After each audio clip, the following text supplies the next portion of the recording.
טוב, הפעם אנחנו בעונת קיץ, זאת אומרת שהרבה מאוד זמן הדיירים הולכים לבלות כאן, באזור הזה של הבריכה. אני נמצא כאן באזור שכבר אמור להיות מלא במים, ממש אוטוטו, וגל, שעיצב להם בריכה ממש לפני 2 עונות, בריכה קטנה, שהייתה בעצם סוג של שכשוכית כזאת, נדלקו על הסיפור הזה ואמרו אנחנו רוצים להביא את זה בגרסה גדולה יותר, ופעם ראשונה אחרי לא מעט עונות שמשנים את הבריכה לגמרי. שלום גל. היי, מה שלומך, מה נשמע? אני בסדר, קודם כל עוד אוטוטו, הכל יהיה מלא וגדוש, אנחנו נראה פה את הדיירים משתספים ומתרחצים, זה מרגש אותך? ונהנים, ודאי זה שאלה, כולי פרפרים. תענוג, בוא נדבר על הבריכה הזאת, כי יש פה כל מיני חללים, זאת בעצם בריכה אחת שמחולקת לכמה אזורים שונים. זאת בריכה בגדול מורכבת, אם תשימו לב, יש לנו פה ספסל ג'קוזי, יש לנו פה משטח רביצה בתוך הבריכה, ויש לנו גם בריכה עמוקה. ובנוסף יש לנו גם משטח רביצה שאנחנו נמצאים למעלה כדי להשתזף.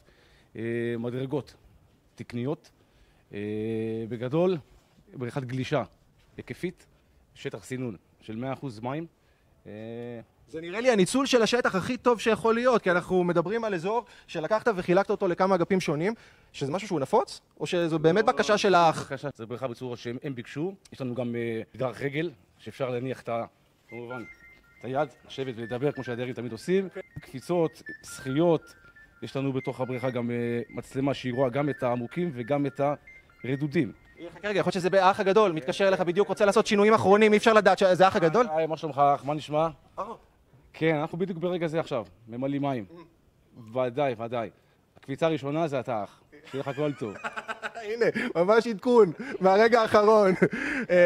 תגיד לי רגע, זה גם מתאים למגזר הפרטי או שבמגזר הפרטי קצת יותר סולידי מבחינת בקשות? בגדול, הבריכה הזאת היא מתאימה ספציפית לפה, אבל כל לקוח יש לו את הדרישות שלו, ואנחנו נותנים מענה לכל לקוח לפי מה שהוא בוחר. יפה, טוב, אתם נקראים לוקספול, מי שרוצה לפנות אליכם, ואולי לקחת אפילו את הבריכה, את המודל הזה של בית האח הגדול. וואו, הצגה. אנחנו נקראים לוקספול שירותי מים, אנחנו נמצאים בכל הארץ, בכל מקום, כל שעה נותנים מענה ברמה הכי גבוהה שיש. בקיצור, אתה יכול להגשים את כל החלומות של האנשים שתמיד היו להם בראש כל מיני מודלים כאלה של בריכה אצלם בבית, פה כל החלומות מתגשמים. בית האח הגדול, כל החלומות מתגשמים, ושיקפצו, שיתחילו ליהנות. יאללה, אני מחכה כבר שהם עלו את המים. טוב, גל, תודה רבה. בשורות טובות, נתראה.